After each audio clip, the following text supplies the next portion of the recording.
සුබ දවසක් වේවා ළමයි සියලු දෙනාට. අද අපේ පාඩම තමයි PHP. ඉතින් මේ PHP පාඩම මේ කොටස කියලා දෙන්නේ ගොඩක්ම අපේ A level ළමයි උදෙසා. ඉතින් මේ A level ළමයිට එන අනිවාර්ය ප්‍රශ්නයක් තමයි මෙන්න මේ PHP. ස්ට්‍රක්චර් පේපරේ ලකුණු 5ක් වගේම MCQ පේපරේ ලකුණු 2ක් වගේ මෙන්න මේ PHP වලින් එනවා. එතකොට මේක එහෙම අමාරුම ලැන්ග්වේජ් එකක් නෙමෙයි. මේක සරලයි. මොකද මේක ගොඩක් සරල වෙන්න හේතුව ඔයාලට විභාගයට එන විදිය. මොකද විභාගයට ඔයාලට PHP වලින් එන්නේ හිස්තැන් පුරවන්න සහ MCQ වගේ එන්නේ. එතකොට මේක ලොකු ප්‍රශ්නයක් වෙන්නේ නෑ ඔයාලට. එතකොට ඔයාලට විභාගයට අවශ්‍ය වෙන කොටස් ටික මෙතනදී මේ වීඩියෝ එක තුලදී ඔයාලට සියල්ල ආවරණය වෙනවා. හරි. මුලින්ම අපි ඉගෙන ගමු මොකද්ද මේ PHP කියන්නේ කියලා. හරි. PHP කියන එක ඉගෙන ගන්න කලින් අපි කලින් ඉගෙන ගත්තා HTML නේද? අපි මොකටද HTML භාවිතා කරේ? HTML භාවිතා කරේ අපි යම්කිසි වෙබ් අඩවියක මූලික ව්‍යුහය නිර්මාණය කරන්න. නේද? HTML tag එක ඕපන් කරලා ඒක ක්ලෝස් කරලා head එකක් ඕපන් කරලා ඊට පස්සේ body එකක් අපි ඕපන් කරලා ඒක ඇතුලේ අවශ්‍ය අන්තර්ගතය දාලා මේ විදිහට අපි HTML ගොනු නිර්මාණය කරා.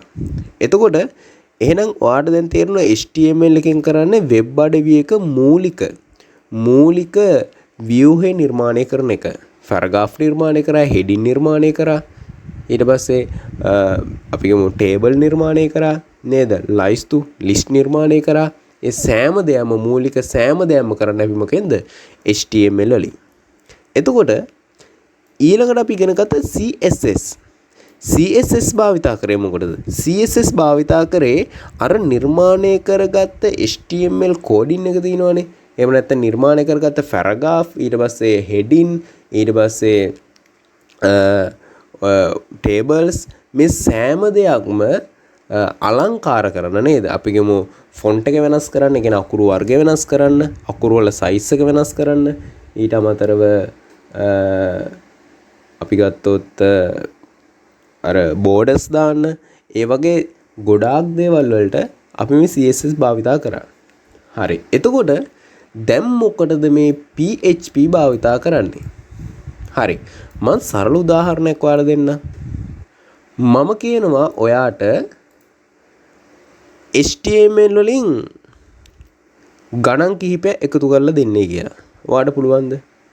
බෑ. HTML වලින් ඔයාලට ගණිත කර්ම කටයුතු කරන්න බෑ. CSS වලින් කරන්න පුළුවන්ද? ඒත් බෑ.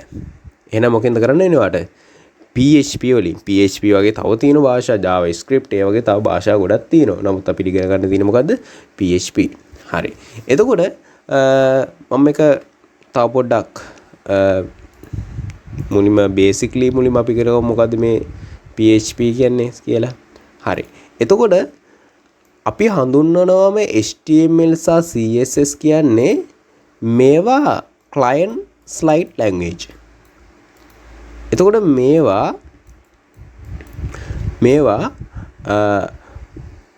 පරිශීලකයාගේ පැත්තේ තිබෙන භාෂා ලෙස අපිට හඳුනා ගන්න පුළුවන්. හැබැයි මේ PHP අපි හඳුන්වන්නේ server side language එකක් විදියට. හරිද? server එක ආශ්‍රිතව බොහෝ කටයුතු කරන්නේ මෙන්න මේ PHP. තේනවද? එතකොට මේ PHP ධාවනය වන්නේ server එකක් තුල.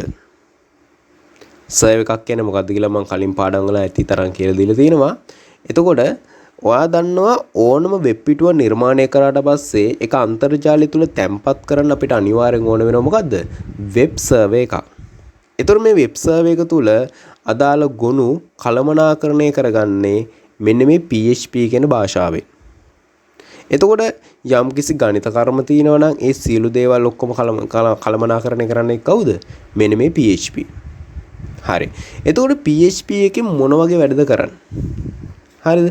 PHP වලින් පුළුවන් සර්වර් එකේ තියෙන ගොනු විවෘත කරන්න, ඊට පස්සේ සර්වර් එකේ තියෙන ගොනු ඉවත් කරන්න, ඊට පස්සේ ඒකේ ලියන්න, ඒවා කියවන්න, ඒ වගේ වැඩ දේවල් මේ PHP වලින් පුළුවන්.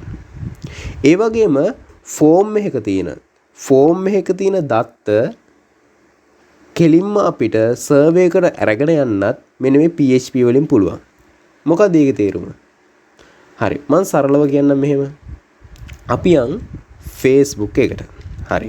මම Facebook login එකක් නැහැ. මම ඔයාට ඉන්ටර්ෆේස් එක ගිහිල්ලා පෙන්නන්න. හරි. මේ තියෙන ෆෝම් එකක්. මේ තියෙන මොකද්ද? ෆෝම් එකක්. එතකොට මෙතන ඔයා අදාළ ඊමේල් එකයි පාස්වර්ඩ් එකයි මෙහෙම ටයිප් කරාට පස්සේ ඔයා මෙතන ලොගින් දුන්නාට පස්සේ මොකක්ද වෙන්නේ? මේ අදාළ ඊමේල් එකයි පාස්වර්ඩ් එකයි අරගෙන යනවා කෙලින්ම Facebook සර්වර් එකට. එතකොට මේ Facebook සර්වර් එකට අරන් යන්නේ කවුද? PHP කියන පරිගණක භාෂාවෙන්. එතනදී මේ අදාළ ඊමේල් එක සහ පාස්වර්ඩ් එක ඩේටාබේස් එකත් එක්ක කනෙක්ට් කරලා ඒ අදාළ දේවල් ඔක්කොම කරන කවුද? PHP. හරි. දැන් උදාහරණයක් විදිහට අපි තව ගමු. මම ගන්නවා කැල්කියුලේටර් එක. දැන් ඔයාලට පේන මේ කැල් එක.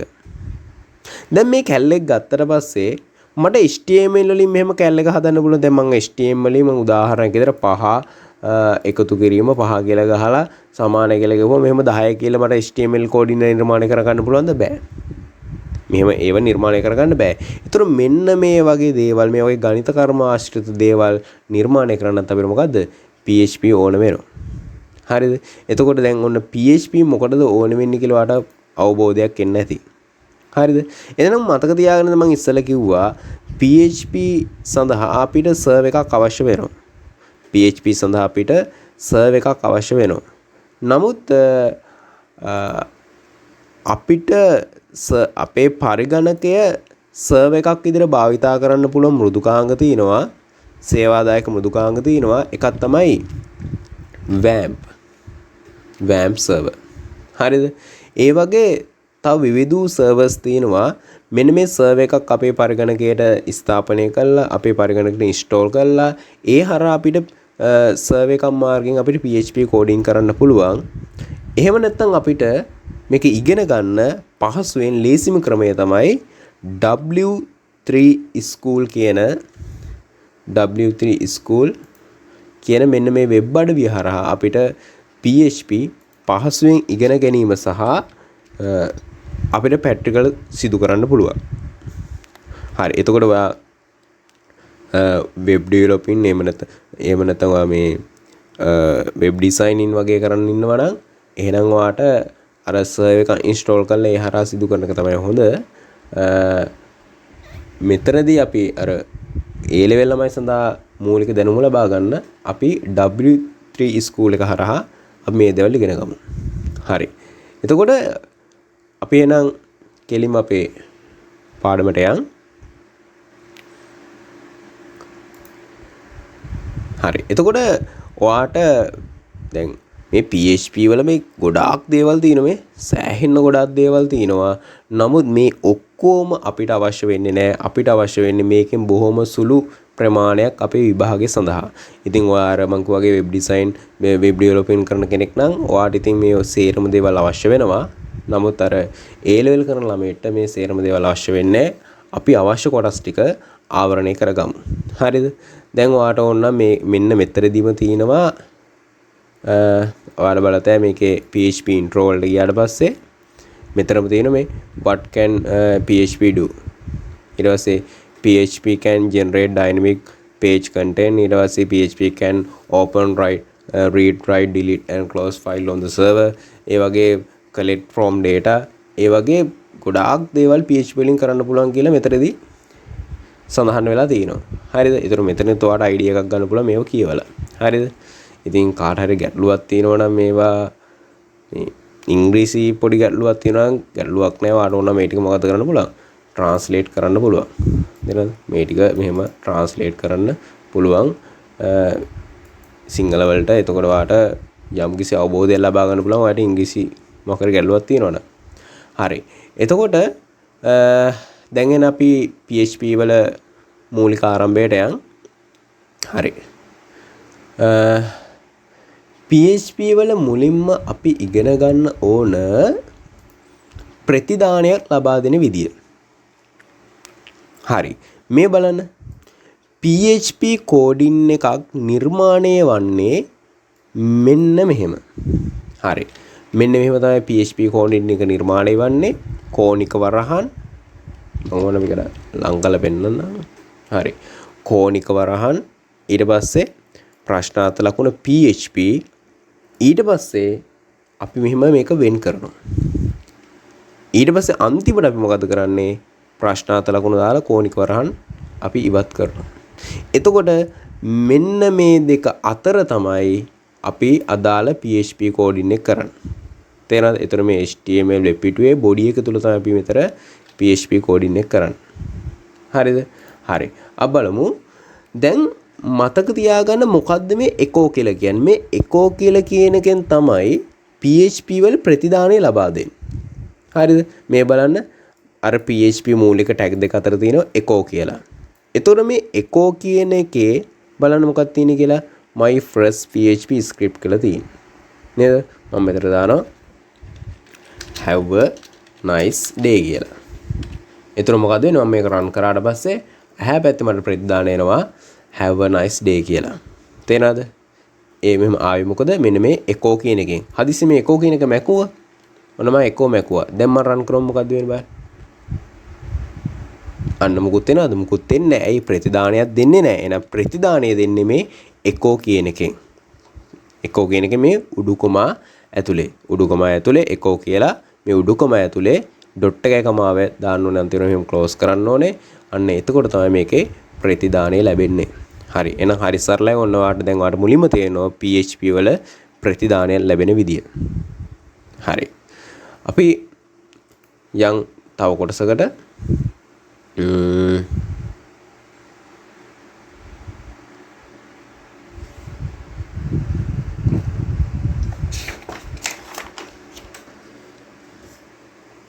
හරි. ඊට පස්සේ අපි යම් කමෙන්ට් වලට. කමෙන්ට්. මොකද්ද මේ කමෙන්ට් එකක් කියන්නේ? හරි. කමෙන්ට් එකක් කියන්නේ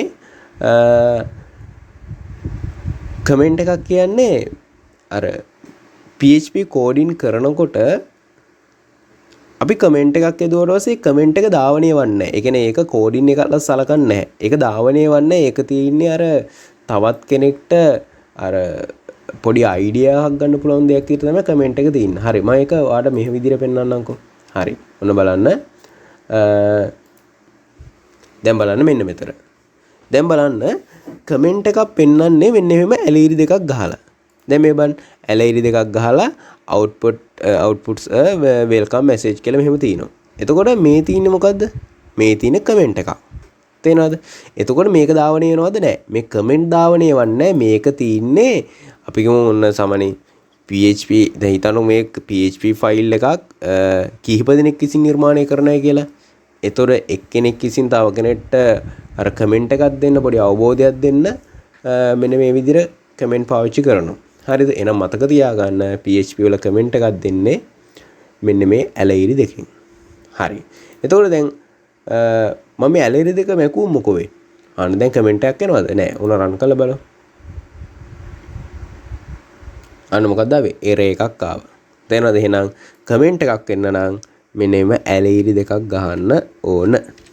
ඒතකොට ඒක මොකක් වෙනවද? මේ මාළු පාට වෙලා ඒක කමෙන්ට් එකක් බවට පත් වෙනවා. හරි. ඒතකොට කමෙන්ට් වලද තව ක්‍රම තියෙනවද?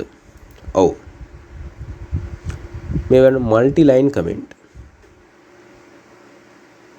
දැන් අපි තනීරි දෙක ගහලා ඉස්සෙල්ලා කරේ සිංගල් ලයින් කමෙන්ට් එකක්. ඒ කියන්නේ තනි පේලියක කමෙන්ට් එකක්.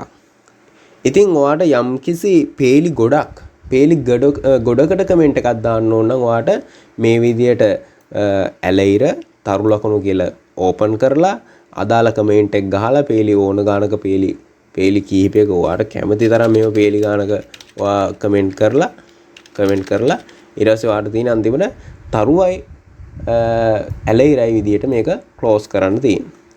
හරි. එතකොට මම මේක රන් කරත් කිසි ගැටලුවක් නැහැ.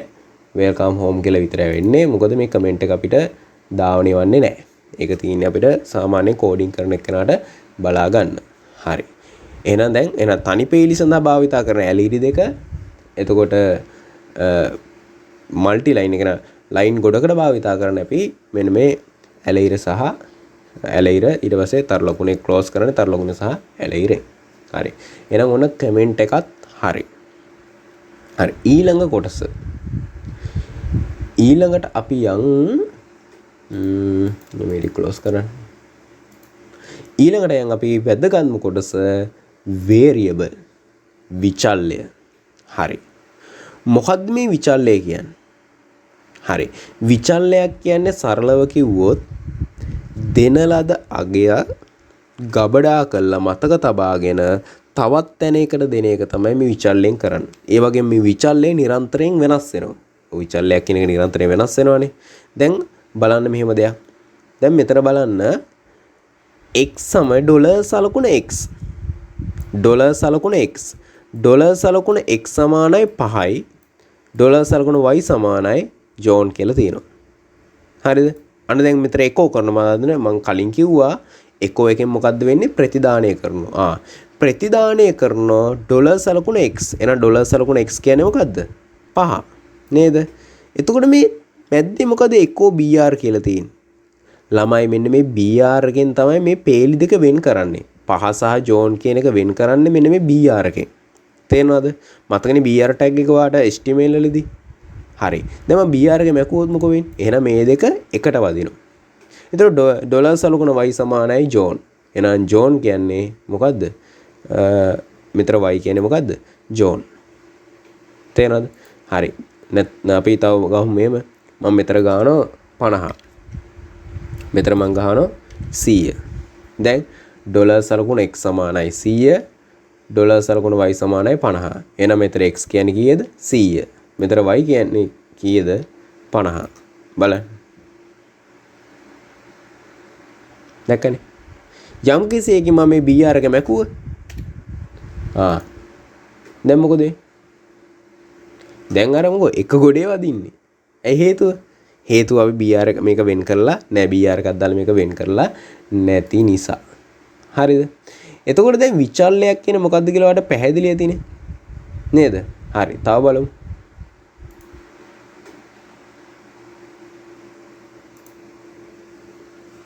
හරි. මේ බලන්න. ඩොලර් සලකුණ txt සමානයි උඩුකම ඇතුලේ මේක ටෙක්ස්ට් එකක් ඉඳ උඩුකම දාලා තින්නේ w3school.com කියලා තියෙනවා. ඊට පස්සේ එකෝ කරනවා බලන්න I love.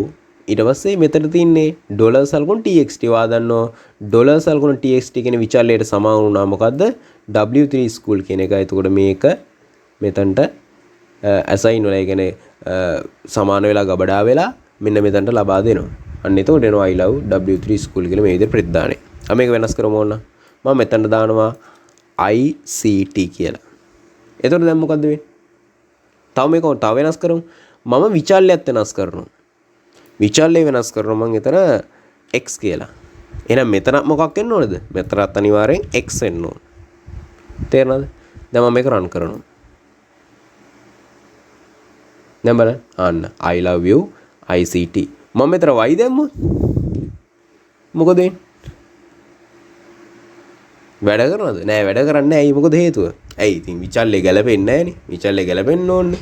ඇයි x ගේ ICD ගබඩා කළා. එහෙනම් මෙතනට x දුන්නොත් විතරනේ එන්නේ. නැත්නම් y දුන්නයි කියලා එන්නේ නෑනේ. හරි. ඊළඟට පොඩි කතන්දරයක් තියෙනවා. මෙන්න මේ variables භාවිතය ගැන. එතකොට අපිට ඕන විචල්්‍යයන් භාවිතා කරන්න බෑ.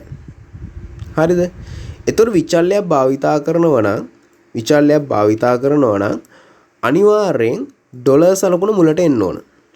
විචල්්‍යයක් සඳහා අනිවාර්යෙන් PHP වල ඩොලර් සලකුණ මුලට එන්නම ඕන. ඊළඟ කාරණාව තමයි ඔන්න පළවෙනි කාරණාව මොකද්ද? ඩොලර් සලකුණ අනිවාර්යෙන්ම විචල්්‍යයේදී ඉස්සරහට එන්න ඕන. දෙවෙනි කාරණාව තමයි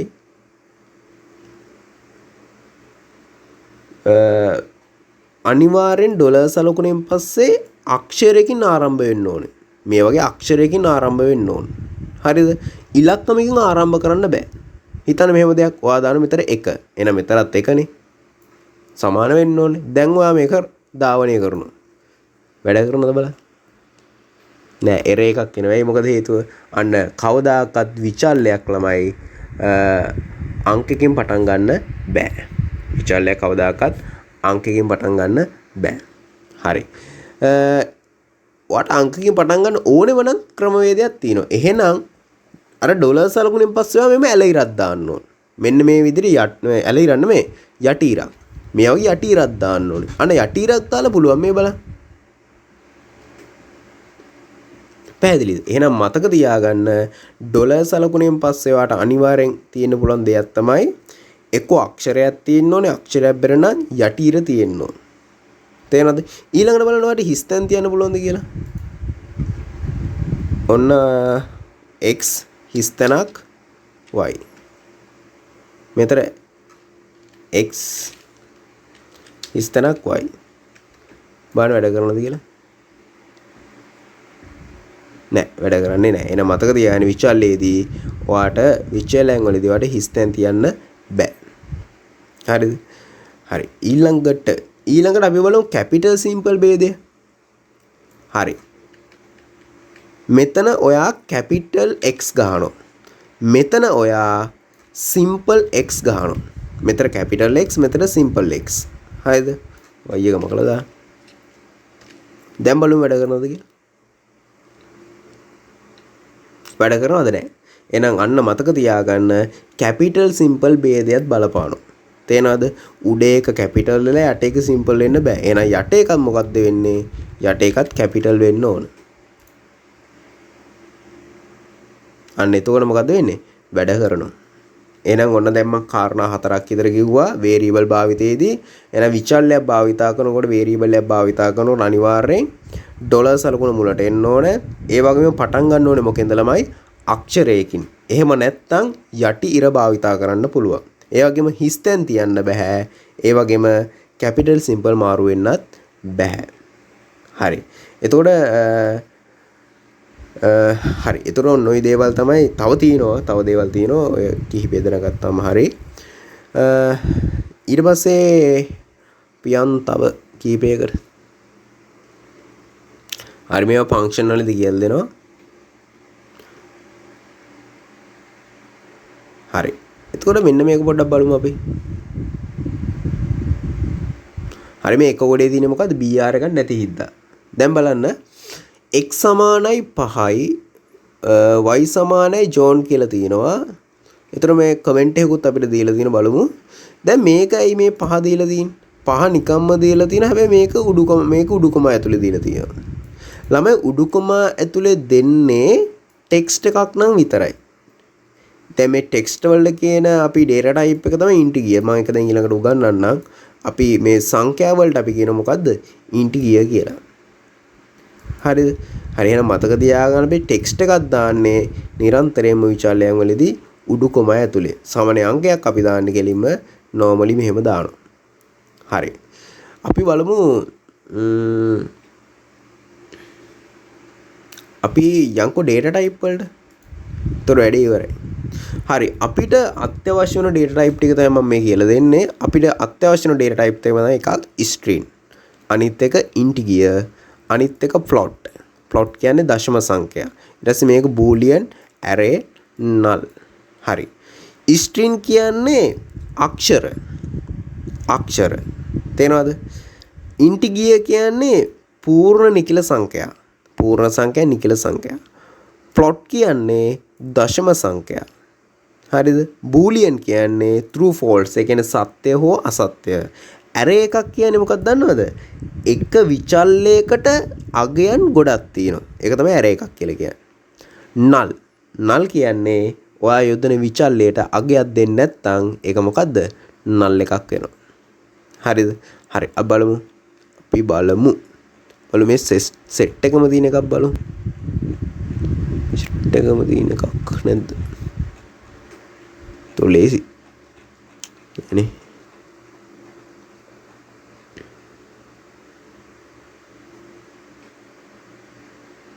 හරි කවන්නේ. දැන් බලන්න. මෙතන තියෙනවා x සමානයි 5යි. හැබැයි මෙන්න මොකද්ද මේ දාලා තියෙන v යටිර dump කියලා. v dump කියලා කියන්නේ මෙතනින් පෙන්වන්නේ මොකද්ද මේ මේ data type එක කියලා පෙන්වන තමයි මේ v dump කියලා දාන්නේ. හරිද? එතන මේ බලන්න. word dump වරහන් ඇතුලේ ඩොලර් සලකුණ x. එහෙනම් ඩොලර් සලකුණ x කියන්නේ මෙතන මොකද? ඩොලර් සලකුණ x කියන්නේ 5නේ. එහෙනම් මෙතනට එනවා කීයද? 5. ඒතර word dump කියලා පෙන්වන්නේ data type එක. ඒතර මෙතනදී පෙන්වන ප්‍රතිදානේ data type එක මොකද්ද? int කියලා. data type එක int කියලා මෙතනදී පෙන්වනවා. හරිද? හරි. එතකොට බලමු තව එකක්. එන මේක. බලන්න මේකේ. x සමානයි hello world කියලා තියෙනවා, y සමානයි hello world කියලා තියෙනවා. හරිද?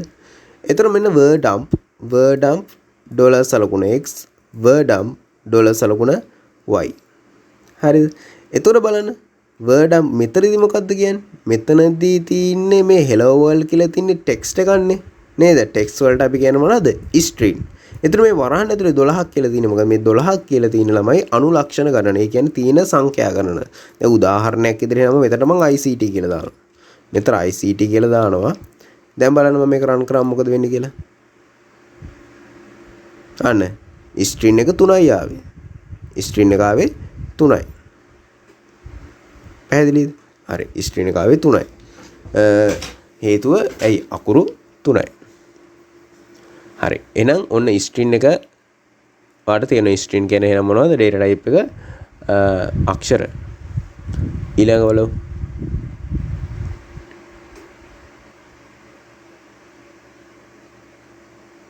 හරි. මේකත් මේ integer එකක්. අර කලින් int එකක් තමයි මේ. ඒකත් int එකක් තමයි. හරි.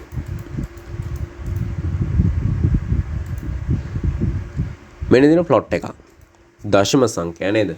දැන් හරිනේ. 10.365යි. අන word up මොකක්ද තියෙන්නේ? plot එකක් තියෙන plot කියලා පෙන්වන්න මේ. ඇයි මේක මොකද්ද? දශම සංඛ්‍යාවන් නිසා. හරි දශම සංඛ්‍යා එන දශම සංඛ්‍යා වලට අපි කියන මොකද්ද? plot කියලා. ඊළඟට බලමු. අබූලියන් කියනවද? සත්‍ය අසත්‍ය නේද? දැන් ඩොලර් සරකුණ x නැත්නම් x සමානයි true කියලා තියෙනවා. එහෙනම් මෙතන true වෙනවා. එහෙනම් මේ true එකේ data type එක මොකද්ද? boolean. හරි. මෙන්න තියෙන array එකක්. අරාවක්. array. බලන්න. මම මේ කාර් කියන විචල්ලයනේ ඩොලර් සරකුණ කාර්ස් කියන විචල්ලයට අගයන් 3ක් තියෙනවා. මොනද ඒ අගයන් 3? Volvo, BMW, Toyota කියලා මේ වගේ අගයන් 3ක් තියෙනවා. එහෙනම් මතක තියාගන්න තනි විචල්ලයකට මේ වගේ තනි විචල්ලයකට අගයන් කිහිපයක් මෙහෙම යොදලා තියෙනවා නම් අපි ඒකට කියනවා මොකද්ද?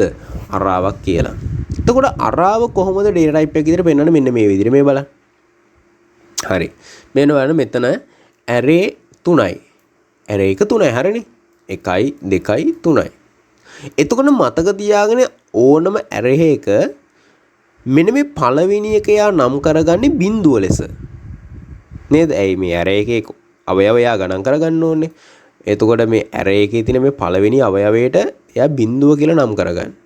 දෙවෙනි අවයවය යා 1 කියලා නම් කරගන්න. තුන්වෙනි අවයවය යා 2 කියලා ගණනය කරගන්න. ඒතර මතක තියාගෙන බිඳුවෙන් තමයි array එකක් පටන් ගන්න. ඒතර මේ බලන්න ප්‍රතිදානය බිඳුව මොකද්ද? string 5යි Volvo.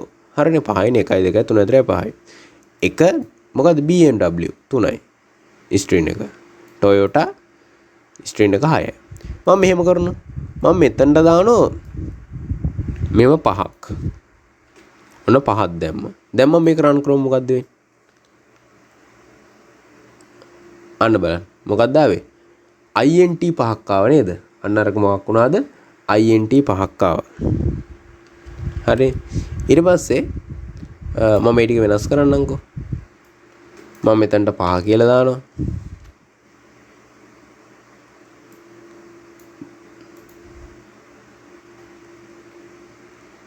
හරි. දැන් ඔයා දැක්කද පොඩි දෙයක්?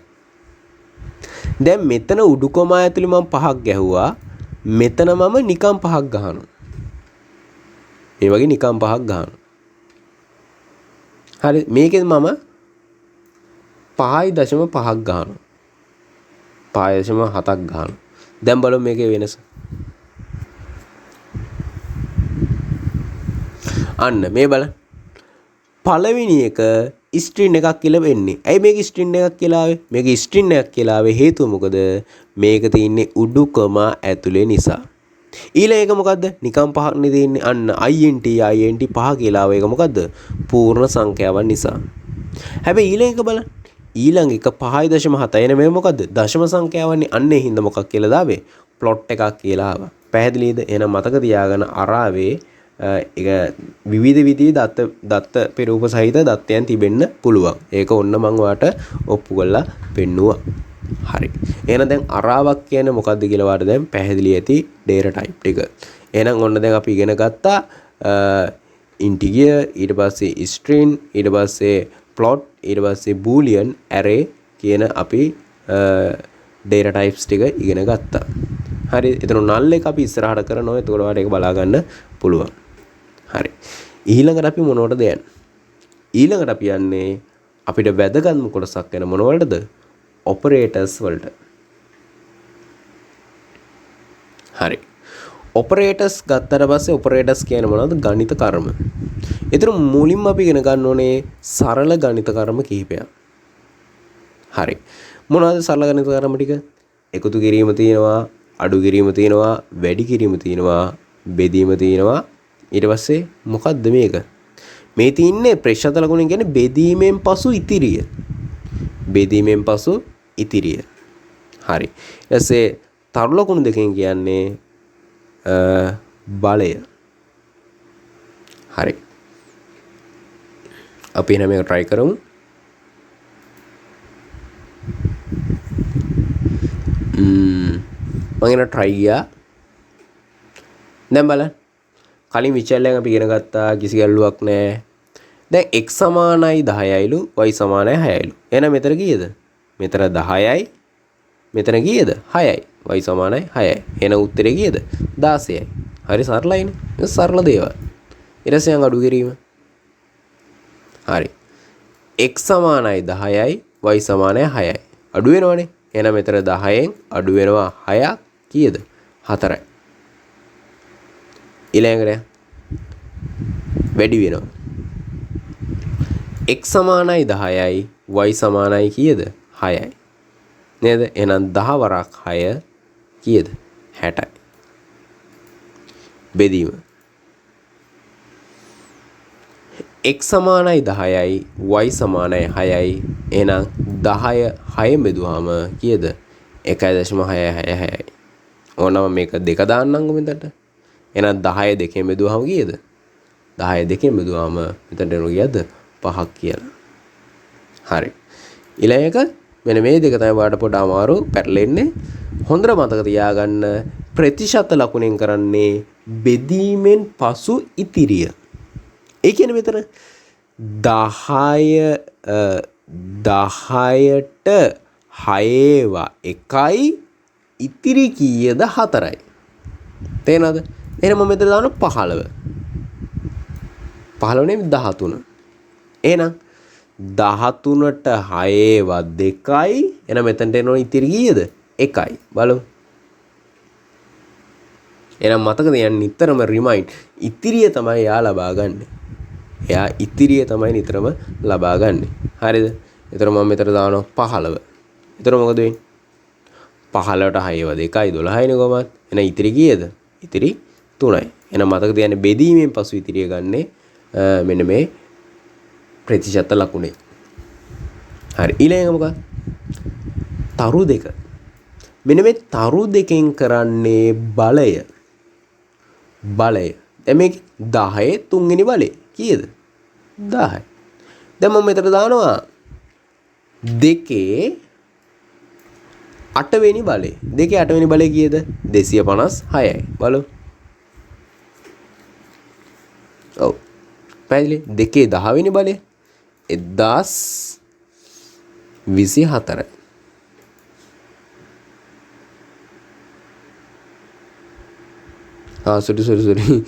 sorry 2 10 නේ පොඩ වැරදුනා. 2 10 1024යි. හරි. ඔබලෝ 2 16 65536යි ASCII වල භාවිතා වෙන්නේ. හරි. එහෙනම් දැන් ඔන්න ඔයාට මූලික ඔපරේටර්ස් ටික තේරෙනවා. අපි බලමු තව පොඩි ඔපරේටර්ස් ටිකක් තියෙනවා මේ ගොඩක් තියෙන හොඳේ අපිට අවශ්‍ය දේවල් ටික විතර අපි බලාගමු. හරි. මෙන්න මේ සෙට් එකෙන් මොකද්ද වෙන්නේ? මේක නම් තේරෙනවනේ. x සමාන වෙනවා කීයටද? y ට. නේද? හරි සමානයි. x සමානයි කීයටද? y ට. මේ මෙච්චරලා අපි ඉගෙන ගත්ත ඒක. ඒව සරලයි. මෙන්න මේකෙන් මොකද්ද වෙන්නේ?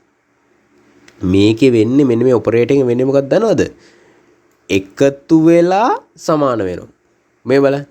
මම කියලා දෙනවා. හොඳට බලන්න. හොඳට තේරුම් ගන්න. x සමානයි 20. x සමානයි කීයද? 20. එහෙනම් මෙතන කීයද එන්නේ? 20. 20 එකතු වෙනවා 100ට i සමාන වෙනවා x ට. එහෙනම් 20 එනවා මෙතනට 20 එකතු වෙනවා 100ට. ඒතර 20යි 100යි 120යි 120 සමාන වෙනවා කීයටද? x ට. අන්න මෙතනට එනවා කීයද? එතකොට එකෝ එක කීයද? ප්‍රතිදානීය 120යි. හරිද? ඊළඟට බලමු අපි අඩු කිරීම. අඩු ඒ කියන්නේ අඩු වෙලා සමාන වෙනවා. මේ බලන්න. x සමානයි 50යි. එහෙනම් මෙතනට එනවා කීයද? 50. x සමානයි මෙතනට එනවා කීයද? 50. හරිද? එතකොට 50න් 30ක් අඩු වෙනවා. ඒතර කීයද? 20යි. ඒ 20 සමාන වෙනවා කීයටද? x ට. ඒතර x මෙතනට ආවම කීයද? 20යි. නේද? මෙතනට එනවා x සමානයි 50. මෙතනට එනවා 50. 50න් අඩු වෙනවා 30ක්. එතකොට කීයද? 20යි. ඒ 20 සමාන වෙනවා අය මොකටද? x ට අඩු වෙලා සමාන වෙනවා. ඊළඟ බලන්න.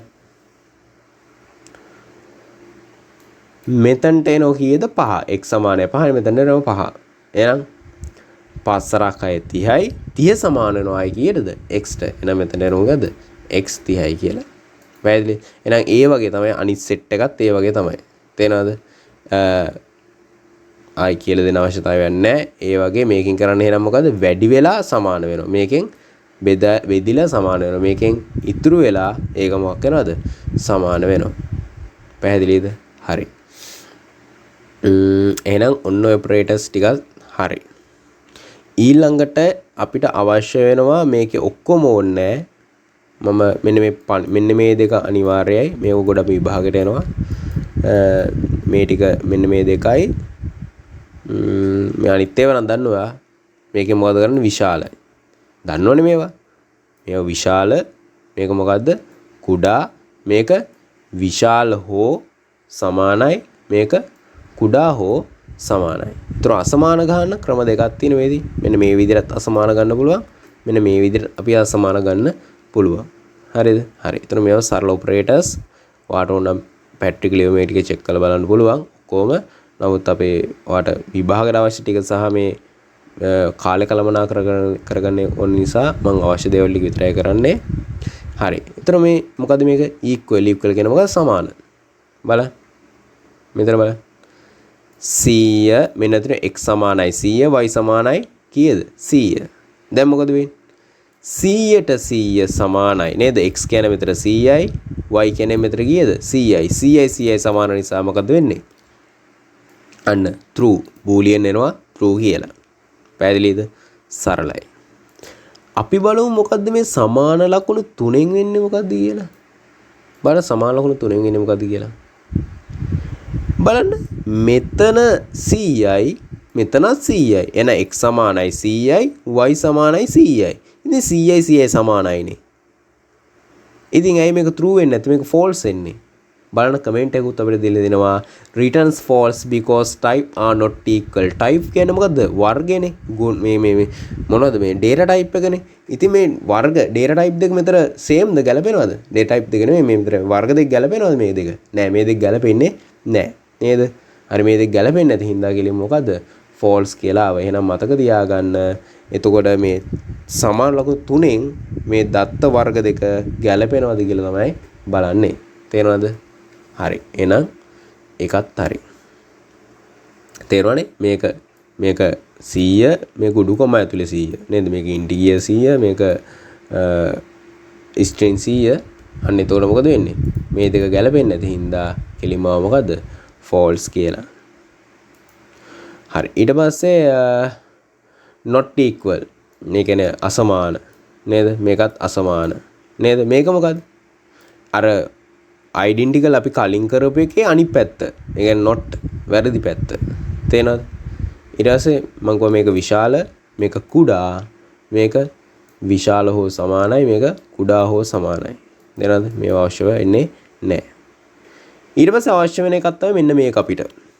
මෙන්න මේක. මේකේ මොකද්ද වෙන්නේ? මේකේ වෙන්නේ එකට එකක් එකතු වෙනවා. ඒ මොකද්ද? මේ බලන්න. දැන් බලන්න මේක අපිට ගොඩක්ම භාවිතා වෙන්නේ while loop එකේ සහ while loop එක තමයි ගොඩක් අපි භාවිතා කරන්නේ මෙන්න මේක. දැන් x සමානයි මෙතන 10යිනේ. මෙතන x සමානයි කීයද? 10යි. එහෙනම් මෙතන කීයද? මෙතන මොකක්ද වෙන්නේ? මෙතනනේ x. ඒතර මෙන්න මේ ධන ලකුණු දෙකෙන් වෙන්නේ එකට එකක් එකතු වෙනවා. තේරුණාද? ඒ කියන්නේ 10ට එකතු වුණාම කීයද? 11යි. දැන් මම මෙතන දාමු 15 කියලා. එහෙනම් 15ට එකක් එකතු වුණාම කීයද? 15ට එකක් එකතු වුණාම 16යි. පැහැදිලිද? හරි. එන්න තේරුණේද ඒක? මේකෙ වෙන්නේ එකට එකක් එකතු කරනවා. හරි. ඊට පස්සේ අපිට ඕන ඊළඟට අවසාන ටික මෙන්න මේ ඔපරේටර්ස් තුන. තේනවද? මේක හතරක් තියෙනවා. AND එකයි, OR එකයි, XOR එකයි, NOT එකයි. හරි. ඔයා logic gate වල මතක ඇති. එහෙනම් logic gate ආශ්‍රිතව තමයි අපි මේක සිදු කරන්නේ.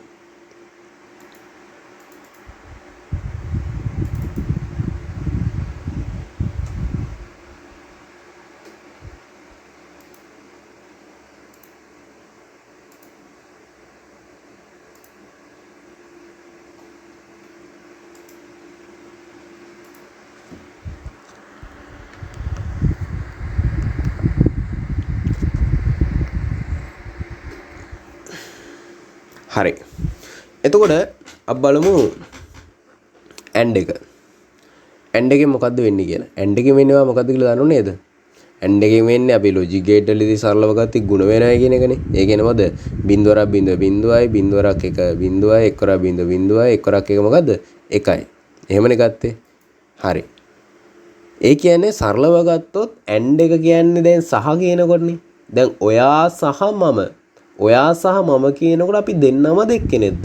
දෙන්නම නේද? ඔයා සහ මම ඒ කියන්නේ අපි දෙන්නම. එහෙනම් මතක තියාගන්න AND එකෙන් කරන්නේ ප්‍රකාශන දෙකම සත්‍ය වෙන්න ඕනේ. ප්‍රකාශන දෙකම සත්‍ය වෙනවා නම් විතරයි අදාළ ප්‍රතිදානිය ලබා දෙන්නේ. දැන් බලන්න මෙතන x සමානයි 100යි. මෙතන ළමයි x සමානයි 100යි. මෙතන y සමානයි කීයද? 50යි. එතකොට 100 සමානයි 100ට ඕකේ. 50 සමානයි 50ට ඕකේ. අන්න එහෙනම් මේ ප්‍රකාශන දෙකම සත්‍ය වෙන හින්දා එතන එක්වරක් එක එකයි. ප්‍රකාශන දෙකම සත්‍ය වෙන හින්දා අන්න print වෙනවා මොකද්ද? hello world කියලා. යම් කිසි එකකින් මම මේක අගේ වෙනස් කරනවා මොකද වෙන්නේ? ඇයි? 40යි 50යි සමානද නැහැ අසමානයි.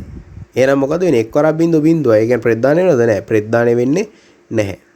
පැහැදිලිද? එහෙනම් AND එක වැඩ කරන්නේ ප්‍රකාශන දෙකම සත්‍ය වෙන්න ඕන. හැබැයි OR එක එහෙමද? නෑ. OR එක එහෙම නෙමෙයි. OR එක කියන්නේ OR කියන එකේ තේරුම හෝ. ඔයා හෝ මම. ඔයා හෝ මම කිව්වම එක්ක ඔයා නැත්තම් මම. අපි දෙන්නම වෙන්න පුළුවන්. හරිද? එතකොට මේකේ ප්‍රකාශන දෙකෙන් එකක් සත්‍ය වුණාම ඇති. නේද? true වෙන්න. දැන් මේ බලන්න. මෙතන 100යි. 100යි මොකද්ද? සමානයි. ඕකේ. 1. මෙතන කීයද? y සමානයි 50යි. 50යි 80යි. අන්න සමාන නැහැ අසමානයි. හැබැයි අවුලක් නැහැ. ප්‍රකාශන දෙකෙන් එකක් හරි සත්‍ය නම් ප්‍රතිදානය මොකද්ද වෙන්නේ? මේ සත්‍යය කියන්නේ ප්‍රතිදානයක් ලබා දෙනවා. මේ දෙකම සත්‍ය වුණා. මම මෙතනක් දානවා මේක 10 කරනවා.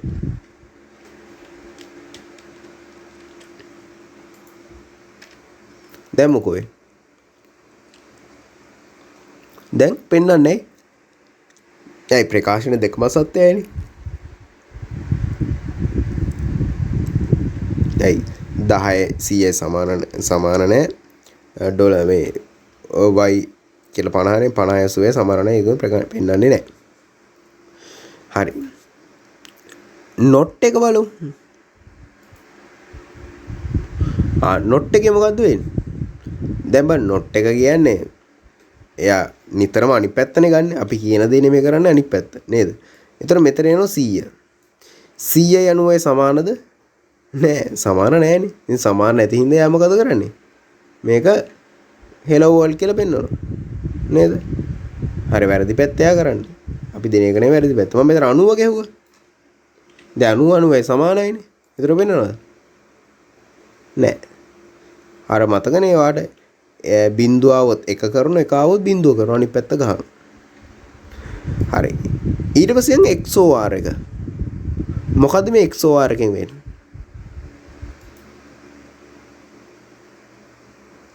හරි. XOR එකෙන් වෙන්නේ අපි දෙන ලද අගයක් උදාහරණයක් විදිහට අපි දෙනවා මෙතනට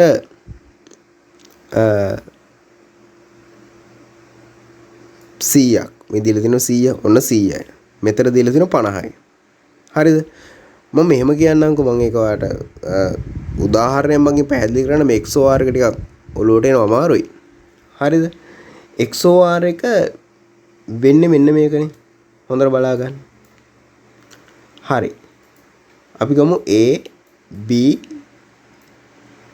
x x කියන්නේ ප්‍රධානයි හොඳේ බිංදු 2යි 1යි 1 බිංදුව 1 බිංදුව 1 එතකොට මෙන්න වගේ සමාන ආදාන තියෙනවා නම් මේ සමාන ආදාන තියෙනවා නම් පිළිතුර මොකද්ද බිංදුවයි අසමාන ආදාන තියෙනවා නම් පිළිතුර 1යි අසමාන ආදාන තියෙනවා නම් පිළිතුර 1යි සමාන ආදාන තියෙනවා නම් බිංදුවයි මේක මතක තියාගන්න මම ක්‍රමවේදයක් කියලා දෙන්නද හිතන්නකො මෙහෙම දෙයක් මේ ඉන්නේ පිරිමි ළමයෙක් මේත් ඉන්නේ පිරිමි ළමයෙක් එහෙනම් පිරිමි ළමයි දෙන්නේ කසාද බැඳලා ළමයි හම්බ වෙනවද නැහැ මේ ඉන්නේ ගෑල් ළමයෙක් මේත් ඉන්නේ ගෑල් ළමයෙක් ගෑල් ළමයි දෙන කසාද බැඳලා ළමයි හම්බ වෙනවද නැහැ හැබැයි පිරිමි ළමයා සහ ගෑල් ළමයා කසාද බැඳ අන්න ළමයි හම්බ වෙනවා අන්න එහෙනම් අසමාන දේවල් සම්බන්ධ වුණොත් එක අසමාන ආදානයක් එක සමාන ආදානයක් මොකද්ද බිංදුව හරිද එහෙම වක්වත් ඉතින් මතක තියාගන්න ළමයි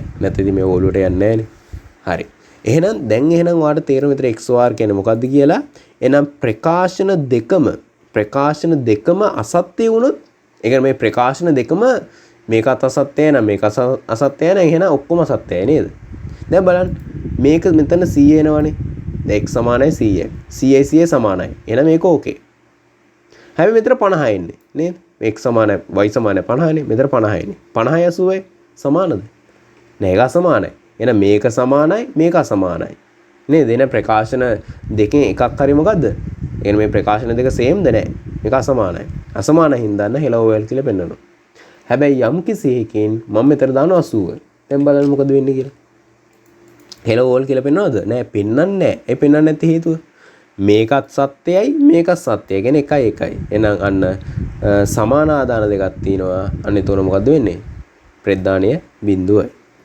පැහැදිලිද ඔන්න තියෙනවා XOR හරි එහෙනම් ඊළඟට අපිට තිබෙන්නේ මොකද්ද if else නේද if else ඊට පස්සේ තියෙනවා අපිට loops ඉගෙන ගන්න තියෙනවා function ඉගෙන ගන්න තියෙනවා array ඉගෙන ගන්න තියෙනවා form handling ඉගෙන ගන්න තියෙනවා ඊට පස්සේ අවසානයේදී අපිට ඉගෙන ගන්න තියෙනවා database ඔන්න උතරින් අපිට ඉවරයි එතකොට දැන් මේ වීඩියෝ එක විනාඩි රෙකෝඩින් එක හැටියට විනාඩි 40ක් විතර වෙනවා මොකද කරන්නේ මේක එක දිගට කරනවද වීඩියෝ එක කොටස් දෙකකට දෙනවද කොටස් දෙකකට කට්ටිය බැලෙන්නේ නැහනේ ඇයි හේතුව ඒ වෙලාවෙලින් පැය දෙකක් එක දිගට ඉන්නේ නැහනේ මේක බලන්නේ නැහනේ ඒ හින්දා මම කොටස් දෙකකට දෙන්න ඒතකොට දවස් දෙකකට හරි බලයිනේ එහෙනම් දැන් මම මේක ක්ලෝස් කරලා ආයි මම මේක ඔන් කරලා ආයි තව يعني වීඩියෝ දෙකක් විදිහට දෙන්නේ මම part 1 part 2 විදිහට හරිද හරි එහෙනම් මේක මම දැන් වීඩියෝ එක ක්ලෝස් කරලා මම ඊළඟ වීඩියෝ එක ආයි හදලා මම දානවා හරි ළමයි